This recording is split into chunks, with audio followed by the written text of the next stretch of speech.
Hi everybody, in the last several videos we've been talking about Dr. Bredesen's ReCODE protocol for reversal of cognitive decline, which has been a crucial program for my dad. Dr. Bredesen's team has helped hundreds of people reverse their cognitive decline, establish mild cognitive impairment, and Alzheimer's disease with this protocol as evidence in successful studies in 2014, 2018, 2022, and current clinical trials. Today, we're continuing on with the Cognoscopy. Dr. Bredesen's evaluation is screened for all the potential contributors and risk factors for cognitive decline. All these tests and lab results paint a clear picture of where a patient stands and helps identify how they got there. It is the foundation for an individualized protocol to be built out for prevention or reversal. On the last episode, we specifically talked about vitamin B1, also known as thiamine. Next up, we're getting into the very important mineral, magnesium. Okay, so how does magnesium relate to brain health? Magnesium is an essential mineral and electrolyte that is a cofactor for over 300 enzymatic chemical reactions in the body. It has many responsibilities and is critical for brain function. Magnesium helps maintain the integrity of the blood-brain barrier, preserves homeostasis in brain tissue, and helps prevent excitotoxicity, which is when excessive excitation can lead to neuronal cell death. Optimal levels of magnesium help us with cognitive flexibility, which is the ability to switch between thinking about multiple concepts. And it has also been found to promote neurogenesis, which is the generation of new neurons in adulthood. Low magnesium levels have been linked to depression, Alzheimer's disease, Parkinson's, and multiple sclerosis. And a 2012 study of over 1,000 middle-aged adults found that those who consumed at least 196 milligrams of magnesium per day had a 37% lower risk of developing dementia later in life. Magnesium is essential for nerve and muscle function, including the conduction of nerve impulses and heart rhythms, blood pressure, blood sugar control, immune system health, enzyme activation, electrolyte balance, protein synthesis, energy production, and bone health. Magnesium is critical for the activation of vitamin D, absorption of calcium, and an important cofactor for the enzymes that build, harden, and strengthen our bone matrix. Symptoms of magnesium deficiency can present early on as loss of appetite, nausea and vomiting, fatigue and weakness, muscle spasms, tremors or cramps, numbness and tingling, abnormal eye movements, convulsions, agitation, anxiety and depression, abnormal heart rhythms, and coronary spasms.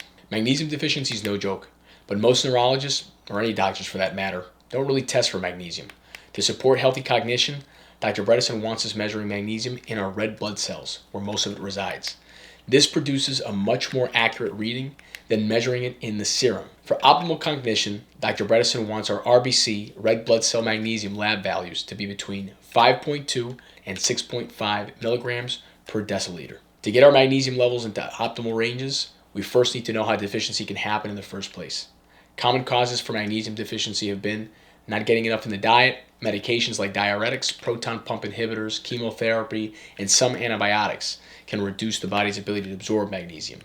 Digestive dysfunction, alcoholism, kidney disease, stress, excessive caffeine, type 2 diabetes, and overconsumption of highly refined carbohydrates like sugars, flours, breads, white rice, soft drinks, candy, cakes, and other artificially processed food like substances that currently make up so much of Americans' daily calories. Please check out episode 27 for Dr. Bredesen's recommendations on healing the gut and improving digestive function. And also, check out episode 16 for Dr. Bredesen's anti-Alzheimer's diet to cover all our nutritional bases. The current recommended daily intake for magnesium is about 420 milligrams per day for men and 320 milligrams per day for women.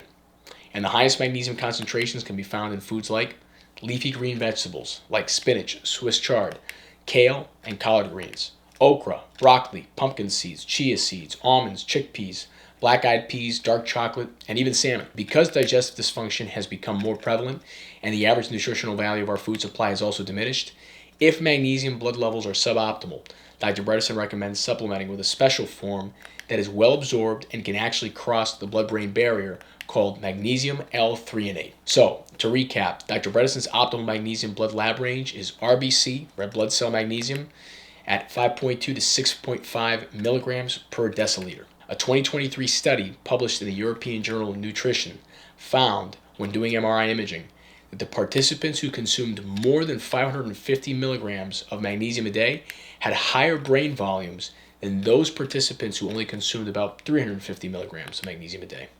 Interestingly, these effects were greater in women compared with men. Dr. Bredesen prefers we get most of our magnesium intake from food, but definitely consult with your medical practitioner if supplementing and test levels often to see where you're at. I've linked these studies in the description below, so check them out. And I'd love to hear from you. Has your neurologist ever spoken to you about magnesium levels? What do you think of this video? Please drop me a comment.